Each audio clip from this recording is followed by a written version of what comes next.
Hello guys, Ram Ram, नमस्ते, सत श्री अकाल। कैसे हैं आप सब? मेरा नाम है श्लोक वर्मा। स्वागत है आप सभी का वैद्यस्टिक वीडियो चैनल पर।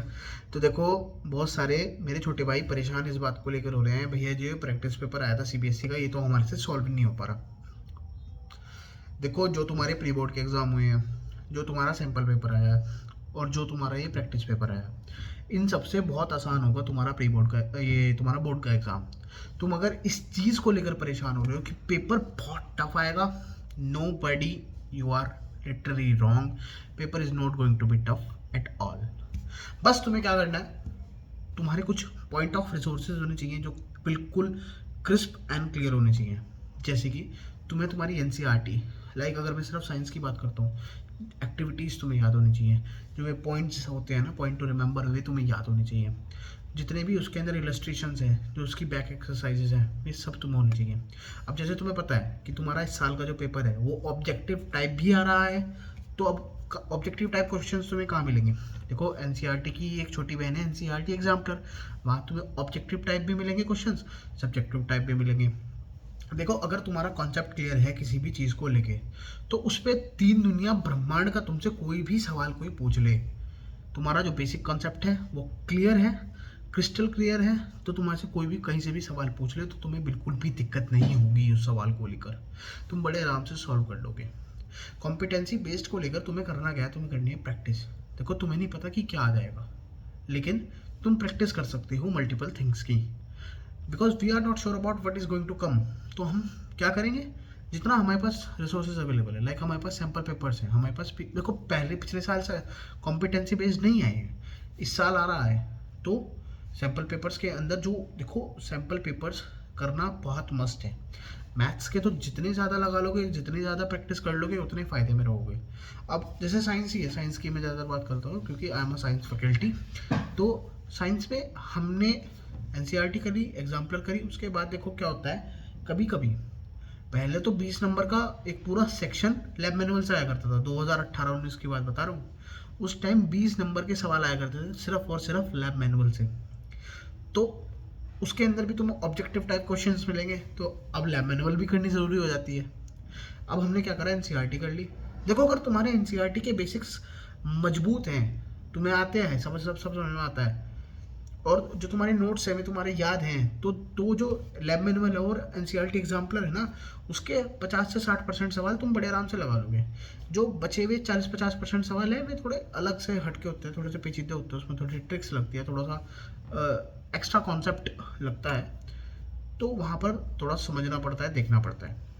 बाकी 50-60 इवन 70% तक भी किसी किसी चैप्टर में तुम्हारा एनसीईआरटी से काम चल जाएगा। अगर कोई टीचर इस टाइम तुम्हें ये कह रहा है, आई एम सॉरी, अगर तुम्हें कोई टीचर कह रहा है कि फलाना फलाना बुक लगा लो, बिल्कुल नहीं लगानी है। तुम्हें स्टिक इन्हीं चीज़ों पर रहना है, इन्हीं चीज़ों पर बिल्कुल इन्हीं चीज़ों पर काम करना है, एनसीईआरटी एग्जाम्पलर और लैब मैनुअल।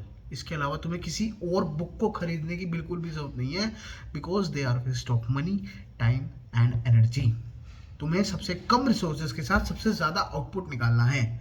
मेरा कोई भी, अगर मैं एग्ज़ाम दे रहा हूँ, मैं जेईई मेंस दे रहा हूँ, मैं क्लास 12 का बोर्ड्स दे रहा हूँ, मैं अपने डी फार्मा के एग्ज़ाम्स दे रहा हूँ, मेरा सिर्फ और सिर्फ एक ही रूल है, minimum resources, maximum concept visualisation और मैक्सिमम रिविजन।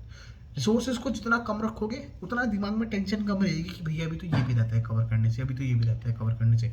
आप क्वेश्चन ज़्यादा से ज़्यादा लगा लो, क्वेश्चंस के लिए आपको भरमार मिल जाएगी। एनसीईआरटी कर लो, एग्जाम्पल कर लो, लैब मैनुअल कर लो, भरमार हो जाएगी क्वेश्चंस की। इसके अलावा तुम्हें कुछ भी नहीं करना भाई साहब। परेशान नहीं होना है, जो तुम कर रहे हो करते रहो, मेहनत करो, दबा के मेहनत करो। अब सॉरी, अगर तुम ये सोच रहे हो कि अभी 2-3 घंटे पढ़ने से टाइम चल जाएगा, नहीं चलेगा तुम्हारा काम इस टाइम कम पढ़ने से। तुम्हें कम से कम 8 से 9-10 घंटे निकालने पड़ेंगे। अगर तुम्हारे स्कूल में प्री बोर्ड्स हो रहे हैं, एक बार तुम दे चुके हो, दोबारा करवा रहे हैं, बिल्कुल मत दो, दोबारा तो देना ही नहीं है।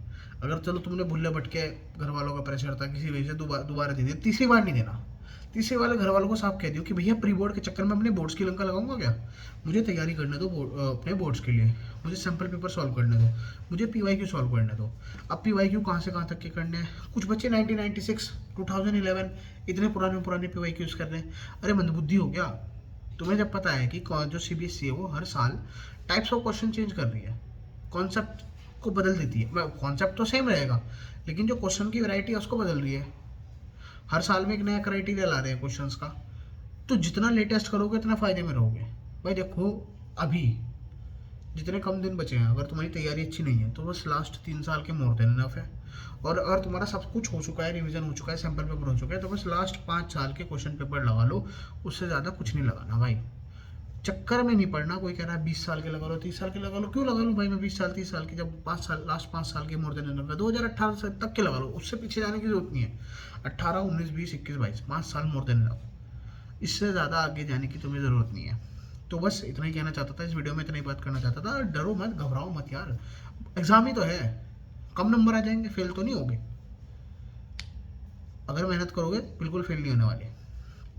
और अगर तुम्हें इस टाइम पर्सनल गाइडेंस की ज़रूरत है कि भाई मुझे क्लासेस अटेंड करनी है, या साइंस का कोई डाउट है, या तुम्हें क्रैश कोर्स भी करना है, मतलब तुम्हारा सिलेबस पूरा नहीं है, तो देखो मैंने अपना नंबर दे रखा है, कॉन्टैक्ट नंबर।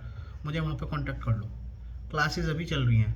मैंने आज तक एडवर्टाइजमेंट नहीं करा, आज कर रहा हूँ क्योंकि कुछ स्टूडेंट्स को ज़रूरत है ये जानने की कि पर्सनलाइज्ड ऑनलाइन क्लासेस चल रही हैं। और मैं तुम्हारा सारा सिलेबस कवर करवाऊँगा, जैसे मैंने बताया एनसीईआरटी से लेके फ्रॉम योर पीवाईक्यू सब यहाँ पर कवर करवाया जाएगा। ठीक है, मिलते हैं आपसे अगली वीडियो में। Thank you. जय हिंद, भारत माता की जय।